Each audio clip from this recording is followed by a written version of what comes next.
साफ है, गाजा को मिटाने की कोशिशें हमास के हमले के पहले से होती रही हैं। यह सब इसलिए बता रहा हूं ताकि आपको पता चले कि गाजा पर आज जवाबी हमला नहीं हो रहा है। गाजा को मिटा देने की कार्रवाई आज शुरू नहीं हुई, बल्कि कई दशकों से जारी है। गाजा से काम करने वाले हजारों लोग परमिट लेकर इजराइल जाते हैं। इजराइल जब चाहता है इनके परमिट रद्द कर देता है और लोगों को प्रशासनिक कारणों से जेल में डाल देता है। हाल ही में इजराइल ने वर्क परमिट वाले 20,000 लोगों को काम पर जाने से रोक दिया। उनके घरों में तबाही मच गई। गाजा को कतर से मदद मिल जाया करती थी। हमले से चंद रोज पहले हमास अपील कर रहा था। यह खबर छपी है कि गाजा की आर्थिक स्थिति बहुत खराब है, उसे पैसे चाहिए, मगर कतर फैसला नहीं कर पा रहा था। गाजा के भीतर यह हताशा किस मकसद से पैदा की जाती रही है? गाजा की सीमा पर आए दिन प्रदर्शन होने लगे थे। इन सब घटनाओं पर नजर डालने से साफ हो जाता है कि गाजा पर आतंक कौन बरपा रहा था। यह आप पर है कि आप इन सभी को गाजा पर आतंकी जुल्म मानते हैं या नहीं।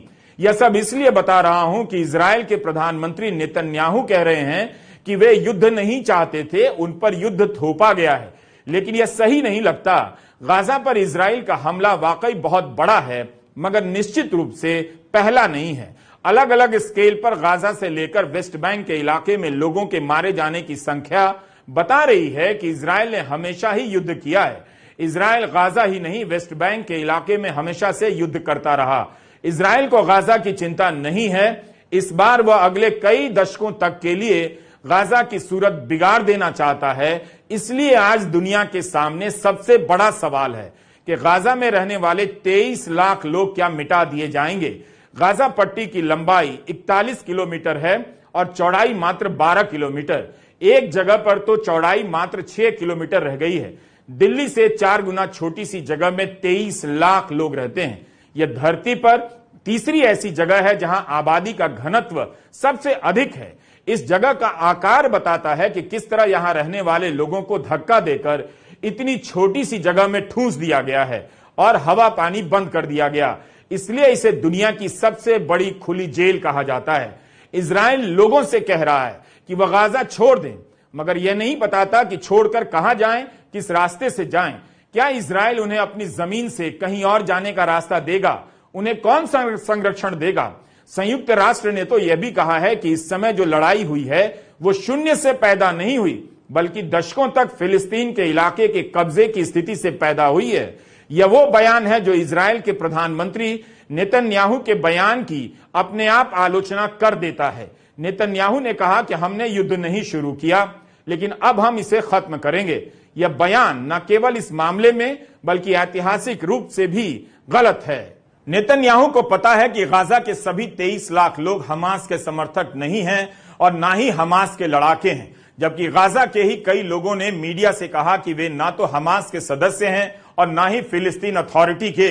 लेकिन प्रधानमंत्री नेतन्याहू के लिए गाजा का खात्मा अनिवार्य हो गया है। हमें देखना चाहिए कि कैसे पिछले कुछ समय से नेतन्याहू गाजा को छोड़कर वेस्ट बैंक के इलाके में मामले को उकसा रहे थे। क्या यह अपने आप में आतंक नहीं कि वेस्ट बैंक में फिलिस्तीन के लोगों को 565 तरह के चेक पॉइंट और मानव निर्मित अवरोधों जैसे रोड ब्लॉक, ट्रेंच और बैरियर से गुजरना पड़ता है। यहां के लोगों को अस्पताल तक जाने में कई घंटे लग जाते हैं। क्या यह आतंक नहीं है?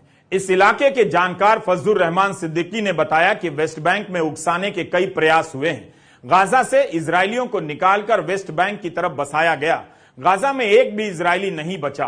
वेस्ट बैंक में भी आए दिन फिलिस्तीन मारे जाते हैं। एक मीडिया रिपोर्ट के अनुसार एक साल में 250 से अधिक लोग मारे गए।